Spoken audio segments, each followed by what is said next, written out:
guys, and a very, very warm welcome back to What's for Tea, and I hope that I find you all very well indeed, or if it's your first time here, a very warm welcome to you also. Now I thought I'd just pop on quickly and show you this wee recipe for individual deep fried apple pies. I got the idea for this the other day when I was dying for, you know, these wee apple pies that you get from McDonald's, and I actually went and got one.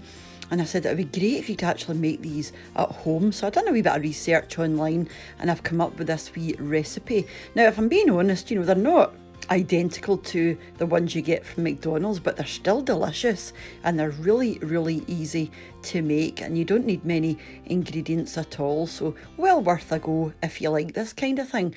So this is what I'm using. And I've listed everything again that I'm using in the description box down below. I've got 1 teaspoon of nutmeg, 1 teaspoon of cinnamon, 50 grams of butter. I've got 3 Bramley apples, or you can use Granny Smith. I actually just used 2 of these big Bramley apples because they're actually quite big. I've got 4 tablespoons of soft brown sugar, and I've also got a teaspoon of allspice. And that's it. I mean, you really don't need many ingredients at all. Super simple. So let's move on and see what we do next. The first thing you want to do is get your apples peeled, cored and diced into small pieces. Now, if you've ever had McDonald's apple pie, you'll know that the filling, it's more of a puree, so that's what I was going for. So in a large pan, you want to pop in your apples, and then your sugar, and then your allspice, your cinnamon, and then your nutmeg. Doesn't really, you know, it doesn't matter what order you put these in, as long as they all go in, and just give everything a good stir together. Just make sure all of your apples are coated in all of those lovely spices. And then you want to pop in your butter, give it another stir, and you want to let this simmer away for about 5 minutes, and it'll break down quite a good bit. Like I say, you can keep your apples chunkier if you like. I was just trying to go for, you know, as close to the original as I could.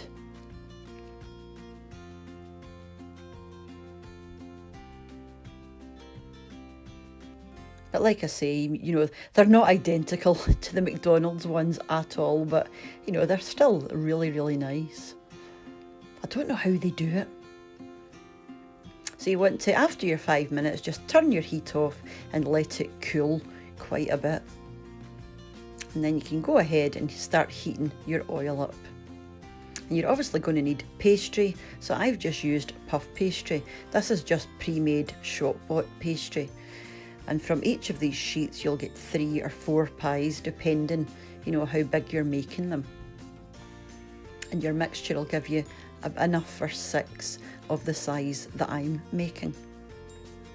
So you just want to pop in some of your cooled filling. You know, it doesn't have to be freezing, just make sure it's cooled down a good bit, because you don't want it seeping through your pastry. And then just double over and make a wee parcel. Seal down your edges with a fork, because again, you don't want this leaking into your oil. And I've just went round just to tidy it up a wee bit, trimmed off any excess with a sharp knife.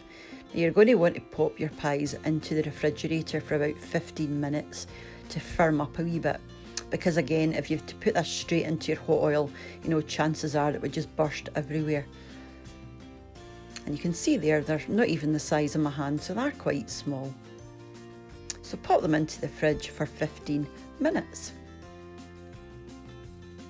And whilst you're waiting, you just go and get your oil up to the correct temperature.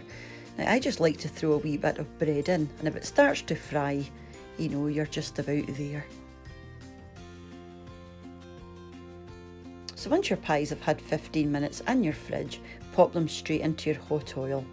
And you want to, you know, fry these on each side. Just keep flipping them over until they're lovely and golden and to your liking. If you like them a bit darker, just keep them in for longer. But when you're happy, you know, it's just individual taste, isn't it, at the end of the day?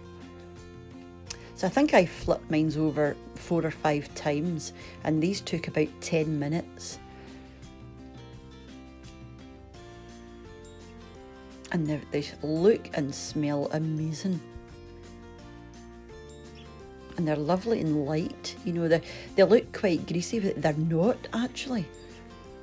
I'm gonna turn up the volume in a wee sec when I'm cutting into it, and you'll see how crispy and dry, light. I was going to say dry, light they actually were.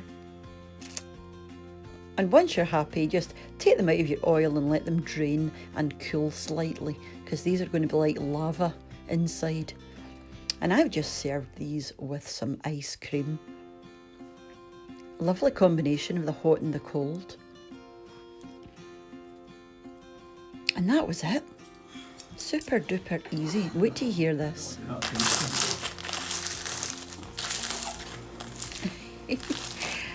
Oh dear, what a noise.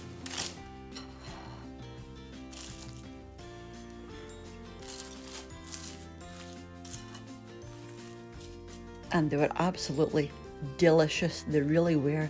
I really do enjoy the flavour combination of the cinnamon and the apple, the cold ice cream and the warm apple pie. Absolutely beautiful. So thank you again, guys, for popping over and seeing what's going on. And like I said in the community page the other day, we're edging ever closer to our next milestone, and I'll be doing another wee giveaway then, so quite excited about that too. I just love a wee giveaway. So like I said, thank you for popping over, and I'll see you again tomorrow for Meals of the Week, and I'll catch up with you during the week and see what else we can rustle up. So take care, guys, and I'll see you soon. Bye for now. Bye now.